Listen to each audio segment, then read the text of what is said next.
प्यारे बच्चों नमस्कार। आज की ऑनलाइन क्लास में आपका स्वागत है। प्यारे बच्चों, आज हम कक्षा 8 विज्ञान विषय में अध्याय 13 ध्वनि साउंड के कुछ महत्वपूर्ण अभ्यास के प्रश्न पत्र और लघु उत्तरात्मक प्रश्न करने वाले हैं। तो प्यारे बच्चों, जो चैनल को देख रहे हैं और जिन बच्चों ने अभी तक चैनल को सब्सक्राइब नहीं किया, सब्सक्राइब कर लें, लाइक कर दें और शेयर कर दें। तो शुरू करते हैं आज की क्लास का पहला प्रश्न। तो पहले हम अभ्यास के प्रश्न करेंगे। तो पहला प्रश्न अभ्यास का है, सही उत्तर चुनिए। ध्वनि संचरित हो सकती है केवल वायु या गैसों में, केवल ठोसों में, केवल द्रवों में, ठोस द्रव तथा गैसों में। तो प्यारे बच्चों, ध्वनि जो होती है वो ठोस में भी चलती है और द्रव में भी चलती है और गैस में भी चलती है।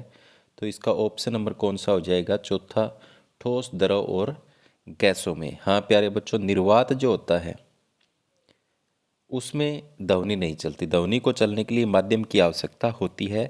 तो यहाँ पर इस प्रश्न का सही उत्तर क्या होगा? ठोस द्रव और गैस तीनों माध्यमों में चल सकती है।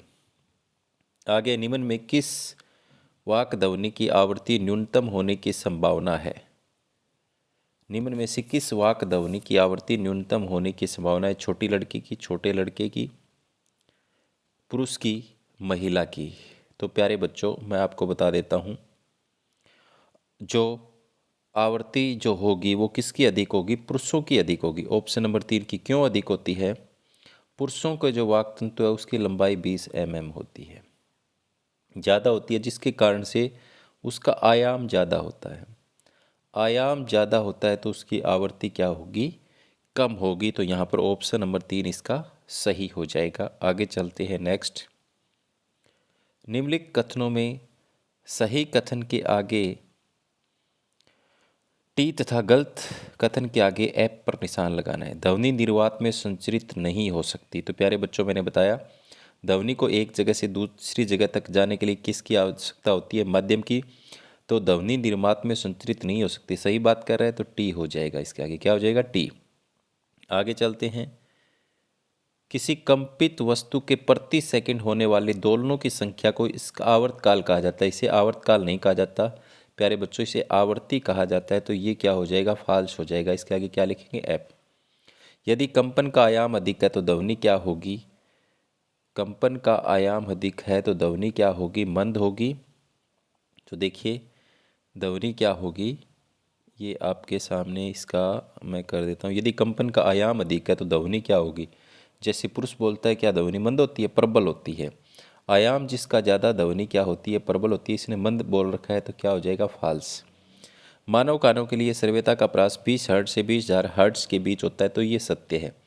मानव कान जो होता है, मनुष्य जो होता है, 20 हर्ट्ज से लेकर के 20,000 हर्ट्ज तक की ध्वनि की आवृत्ति को सुन सकता है। कंपन की आवृत्ति जितनी कम होगी तारतव उतना ही अधिक होगा।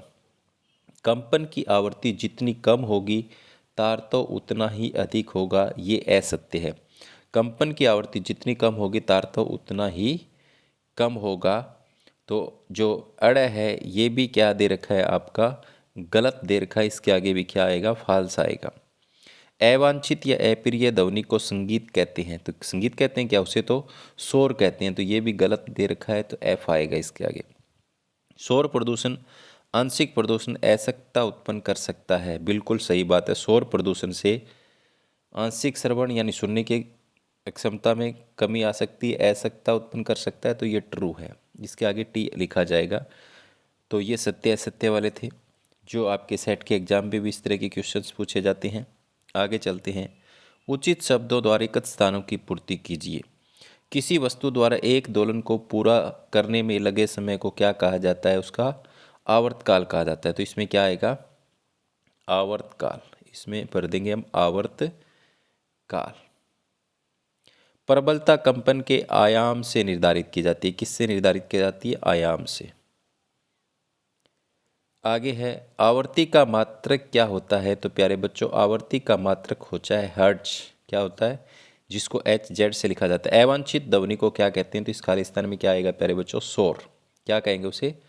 शोर। ध्वनि की तीक्ष्णता, ध्वनि का जो तीखापन है वो किस पर निर्भर करता है? आवर्ती पर निर्भर करता है। किस पर? आवर्ती पर। जिसकी आवृत्ति ज़्यादा, जैसे लड़कों के वाक् तंतु की आवृत्ति ज़्यादा होती है तो आवाज़ तीक्ष्ण होती है ना। पुरुषों की आवृत्ति कम तो आवाज़ क्या होती है, तीक्ष्ण नहीं होती, तारतव कम होता है। तो आवृत्ति पर निर्भर करता है। इसका अड़े में क्या आ जाएगा, आवृत्ति आ जाएगा। आगे चलते हैं। एक दोलन 4 सेकंड में 40 बार दोलन करता है, इसका आवर्तकाल और आवृत्ति ज्ञात कीजिए। तो प्यारे बच्चों, दोलनों की संख्या कितनी है, 40, कुल समय कितना है, 4। तो पहले तो आवृत्ति ज्ञात करते हैं। आवृत्ति कैसे ज्ञात की जाती है, आवृत्ति जो है वो ज्ञात की जाती है। आवृत्ति ज्ञात करने का फॉर्मूला लिखा हुआ है, आवृत्ति बराबर क्या होता है, दोलनों की संख्या बटा में समय। तो क्या लिखेंगे, 4 से 4 पर काटेंगे, 4 दाएँ 40, तो 10 हर्ट्ज हो जाएगी। कितनी हो जाएगी, 10 हर्ट्ज उसकी आवृत्ति हो जाएगी। तो आवर्तकाल बराबर होता है 1 बटा आवृत्ति। आवर्तकाल बराबर क्या होता है, 1 बटा आवृत्ति। तो क्या हो जाएगा, 1 बटे में आवृत्ति कितनी है, तो 1 बटा 10 या 0.1, उसको क्या लिख सकते हैं, 0.1 लिखा जा सकता है। तो इसका 0.1 सेकेंड आ जाएगा, ठीक है। तो आवर्तकाल बराबर याद रखेंगे, क्या होता है, आवर्तकाल बराबर 1 बटा आवृत्ति, और आवृत्ति बराबर क्या होता है, दोलनों की संख्या बटा में समय, सेकंड में। आगे है, एक मच्छर अपने पंखों को 500 कंपन प्रति सेकंड की औसत से कंपित करके ध्वनि उत्पन्न करता है, कंपन का आवर्तकाल कितना होगा। तो अभी आपको बताया था आवृत्ति कितनी है, 500 कंपन प्रति सेकंड या 500 हर्ट्ज है। आवर्तकाल हम जानते हैं कि आवर्तकाल बराबर 1 बटा आवृत्ति होता है। तो क्या लिखेंगे, 1 बटा आवृत्ति लिखेंगे, 1 बटा 500 लिखेंगे। जब इसको हल कर लेंगे तो क्या आ जाएगा, 2 गुणा में 10 की पावर -3 आ जाएगा, ठीक है। आगे चलते हैं नेक्स्ट। निम्न वाद्य यंत्रों में उस भाग को पहचानिए जो ध्वनि उत्पन्न करने के लिए कंपित होती है। तो इसको मैं छोटा कर लेता हूँ, आपको दिखाई दे जाएगा। अब ढोलक वाद्य यंत्र है, ढोलक में क्या बजता है, उसका तनित झिल्ली बजती है। सितार में क्या बजता है, उसका तनित तार बजता है। बांसुरी में उसकी क्या बजती है, वायु स्तंभ होता है जो कंपन करता है और ध्वनि उत्पन्न करता है। आगे चलते हैं नेक्स्ट। शोर तथा संगीत में क्या अंतर है। तो प्यारे बच्चों, यह अप्रिय ध्वनि है। शोर जो होती है वो हमारे कानों को प्रिय नहीं लगती, अप्रिय ध्वनि को हम शोर कहते हैं। और यह प्रिय ध्वनि है। तो संगीत क्या है, प्रिय ध्वनि है। शोर हमें कष्टदायक लगता है, शोर हमें क्या लगता है, कष्टदायक। यह सुखद लगता है। इससे स्वास्थ्य की समस्याएं उत्पन्न हो जाती है, जैसे अनिद्रा, सर दर्द। स्वास्थ्य समस्याओं में इसका कोई संबंध नहीं है। तो प्यारे बच्चों, पहला क्या है, यह प्रिय ध्वनि है, यह प्रिय ध्वनि है, यह कष्टदायक है, यह सुखद है। इससे स्वास्थ्य समस्याएं उत्पन्न होती है, इससे स्वास्थ्य समस्याओं से कोई संबंध नहीं है। आगे चलते हैं। अपने वातावरण में शोर प्रदूषण के स्रोतों की सूची बनाइए। तो शोर प्रदूषण के जो स्रोत हैं वो यहाँ नीचे लिखे हुए हैं। वाहनों का शोर, लाउड स्पीकर, चलित मशीनें, पटाखे, वातानुकूलक, रेडियो, टेलीविज़न, रसोई घर के उपकरण, खोमचे वाले जो ज़ोर ज़ोर से आवाज़ लगाते हैं, ये सारे शोर के हो सकते हैं, शोर प्रदूषण के कारण हो सकते हैं। वर्णन कीजिए कि शोर प्रदूषण मानव के लिए किस प्रकार से हानिकारक है। तो शोर प्रदूषण मानव के लिए किस प्रकार से हानिकारक है, नींद कम आना, अगर शोर होगा तो उच्च रक्तचाप चला जाएगा। आगे है उत्सुकता, आंशिक अश्रवणता, ये समस्याएं उत्पन्न हो जाती हैं। आगे चलते हैं नेक्स्ट। आपके माता पिता एक मकान खरीदना चाहते हैं। उन्हें एक मकान सड़क के किनारे था, दूसरा सड़क से 3 गली छोड़कर देने का प्रस्ताव किया गया। आप अपने माता पिता को कौन सा मकान खरीदने का सुझाव देंगे, अपने उत्तर की व्याख्या करें। तो प्यारे बच्चों, माता पिता को सड़क से 3 गली दूर वाला मकान खरीदना चाहिए, क्योंकि सड़क वाले मकान की कई हानियाँ हैं। मकान के पास से गुजरते समय वाहनों का अत्यधिक शोर होगा, वाहनों से निकला हुआ धुआं और धूल होंगे, ट्रैफिक बाधा के समय ऊंचे हॉर्नों का शोर होगा। तो आपको सड़क के किनारे के बजाय कौन सा मकान खरीदना चाहिए, 3 गली दूर वाला खरीदना चाहिए। मानव वाक तंत्र का चित्र बनाइए और इसके कार्य की अपने शब्दों में व्याख्या कीजिए। तो वाक तंत्र की कार्यविधि क्या होती है प्यारे बच्चों, ये आपका वाक तंत्र है। तो इसमें क्या होता है, देखो ये 2 वाक तंतु हैं आपके। यहाँ एक पतली झिर्री होती है जिससे हमारे फेफड़े क्या होते हैं, वायु फूंकते हैं तो इस झिर्री में से गुजरती है और हमारे वाक तंतु कंपन करते हैं और ध्वनि पैदा होती है। देखो वाक तंत्र की कार्यविधि, जब वाक तंतुओं में से गुजरती है वायु, वाक तंतुओं में से गुजरता कंपन होता है जिससे ध्वनि उत्पन्न होती है। वाक तंतु ढीले मोटे तने हुए होते हैं, पतले होने पर विभिन्न गुणों वाली वाक ध्वनि उत्पन्न करते हैं। तो इस तरीके से हमारे वाक तंतु काम करते हैं। आकाश में तड़ित तथा मेघ गर्जन की घटना एक समय पर तथा हमसे समान दूरी पर घटित होती है। हमें तड़ित पहले दिखाई देती है तथा मेघ गर्जन बाद में सुनाई देता है। इस क्या आप इसकी व्याख्या कर सकते हैं? तो देखो प्यारे बच्चों, तड़ित पहले दिखाई देती है, मेघ गर्जन ध्वनि बाद में पहुंचती है। तो इससे आप अंदाजा लग गया होगा तड़ित से क्या आ रही हमारे पास, प्रकाश आ रहा है, और मेघ गर्जन में क्या आ रही, ध्वनि आ रही है। तो प्रकाश की चाल क्या है, प्रकाश की चाल किससे ज़्यादा है, ध्वनि की चाल से ज़्यादा है। तो उत्तर देखो, प्रकाश का वेग जो है प्यारे बच्चों 3 × 10⁸ है, ये ऊपर लिखा होना चाहिए, मीटर प्रति सेकंड है, जबकि ध्वनि का वेग 340 मीटर पर। इसलिए तड़ित तथा मेघ गर्जन की घटना एक ही समय एक साथ दूरी पर होने पर प्रकाश पहले दिखाई देगी और मेघ गर्जन बाद में दिखाई देगा, क्योंकि इसकी चाल ज़्यादा है, ये हमारे पास जल्दी पहुँचेगा। ठीक है, आगे है अति लघुत्रात्मक प्रश्न। तो प्यारे बच्चों पहला प्रश्न है छोटे प्रश्नों में, ध्वनि क्या है? तो प्यारे बच्चों ध्वनि ऊर्जा का एक रूप है जो सुनने की अक्षमता प्रदान करती है। तो ध्वनि किसे कहेंगे, ध्वनि ऊर्जा का एक रूप है जो सुनने की क्षमता प्रदान करती है। आगे है ध्वनि कैसे उत्पन्न होती है? तो प्यारे बच्चों ध्वनि जो है कंपित वस्तुओं द्वारा उत्पन्न होती है।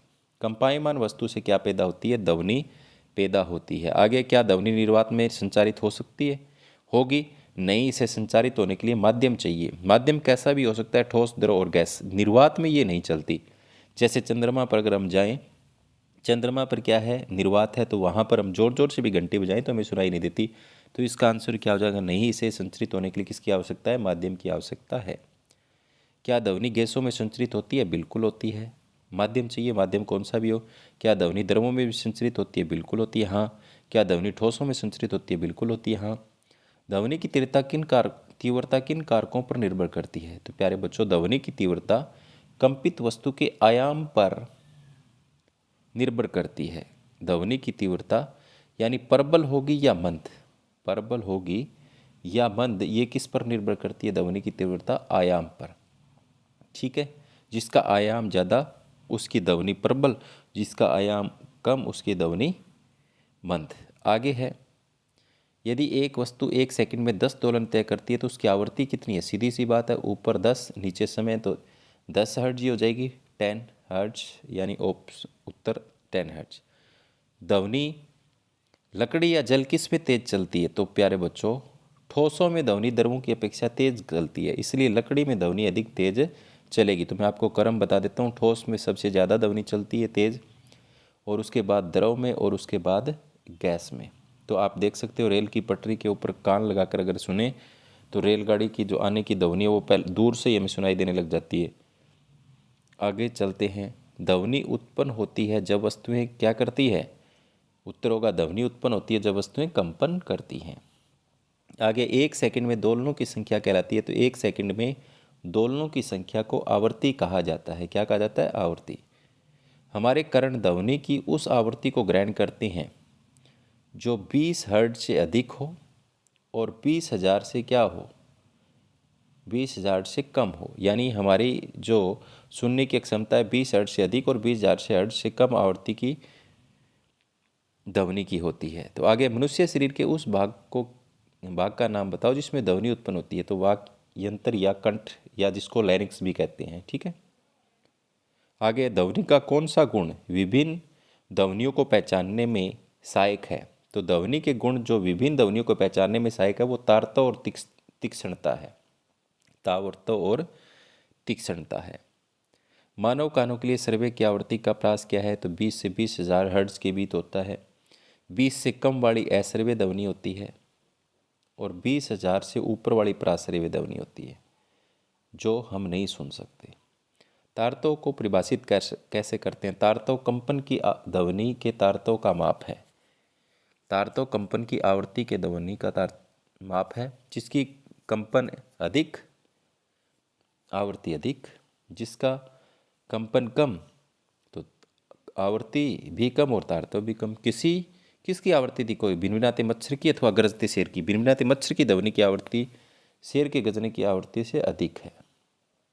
ठीक है, इसलिए वो हमें तीखी सुनाई देती है और शेर की दहाड़ सुनाई देती है, उसकी आवृत्ति जो है वो कम है, आयाम ज़्यादा है। निम्न आवृत्तियों को बढ़ते क्रम में लिखिए। बच्चे की ध्वनि, मानव नर की ध्वनि, औरत की ध्वनि। तो पहले आएगा क्या है, विभिन्न आवृत्ति के बढ़ते क्रम में मानव नर की सबसे कम आवृत्ति होगी, औरत की फिर कम होगी उससे, यानी औरत की उससे ज़्यादा होगी और बच्चे की उससे ज़्यादा। तो आवृत्ति बच्चे वाले की ज़्यादा होती है सबसे, और इससे कम औरत की, उससे कम नर की। हम आवाज़ कैसे सुन पाते हैं? जब ध्वनि की तरंगें हमारे कानों को छूती है तो यह कर्णपटल से टकराती है। जहाँ कंपन उत्पन्न होता है, ये कर्णपटल छोटी हड्डियों द्वारा मस्तिष्क भेज दिए जाते हैं और हम उस पर सुन पाते हैं। तो हमारे कान के अंदर क्या है, कर्णपटल, उससे कंपन टकराते हैं और उससे हमें सुनाई देता है। पुरुषों में वाक् तंतु की लंबाई कितनी होती है? तो लगभग 20 mm होती है। कितनी होती है? 20 mm। और महिलाओं में कितनी होती है? 15 mm, उससे 5 mm छोटी होती है। ठीक है। अप्रिय ध्वनि को क्या कहते हैं? तो प्यारे बच्चों, अप्रिय ध्वनि को शोर कहते हैं। वाद्य यंत्रों द्वारा कैसी ध्वनि उत्पन्न होती है? वाद्य यंत्रों से संगीत में मधुर ध्वनि उत्पन्न होती है। ध्वनि की प्रबलता का मात्रक क्या है? डेसिबल होता है। क्या होता है प्यारे बच्चों? डेसिबल। किसी तो डेसिबल जब जिक्र आ गया मैं बता देता हूँ। 80 डेसिबल की जो ऊपर की ध्वनि होती है, 80 डेसिबल से ऊपर की जो ध्वनि होती है वो शोर होती है। ठीक है। आगे किसी एक वाद्य यंत्र का नाम लिखिए जो मधुर ध्वनि उत्पन्न करता है। तो हारमोनियम, गिटार, पियानो, ये सारे मधुर ध्वनि उत्पन्न करती हैं। श्रवण असक्तता किसे कहती हैं? ध्वनियों का सुन न पाना श्रवण असक्तता कहलाता है। तो इसका उत्तर हो जाएगा। श्रवण असक्तता के क्या कारण है? श्रवण असक्तता श्रवण रोग, चोट, आयु या ऊंचा शोर के कारण हो सकती है। शोर के उदाहरण दो। तो फैक्ट्रियों में मशीनों की ध्वनियाँ, ऊंची आवाज़, लाउड स्पीकर, ये सारे शोर के उदाहरण हैं। किस मात्रक पर ध्वनि हानिकारक हो जाती है? तो प्यारे बच्चों, 80 dB से ऊपर की आवृत्ति की ध्वनि क्या बन जाती है? शोर बन जाती है, वो हमारे लिए हानिकारक है। शोर प्रदूषण का मुख्य कारण क्या है? वाहन। कौन से प्राकृतिक सजीव शोर प्रदूषण कम करने में सहायक हैं? तो पेड़ पौधे। इसीलिए सड़कों के किनारे पेड़ पौधे लगाए जाते हैं ताकि वो शोर प्रदूषण को सोख लें। शोर प्रदूषण क्या है? वातावरण में अत्यधिक व अवांछित ध्वनियाँ शोर कहलाती हैं। तो प्यारे बच्चों, ये थे अध्याय 13 कक्षा 8 ध्वनि के कुछ अभ्यास के सभी प्रश्न और कुछ लघु उत्तरात्मक प्रश्न। उम्मीद करता हूँ कि आपको समझ में आए होंगे। धन्यवाद।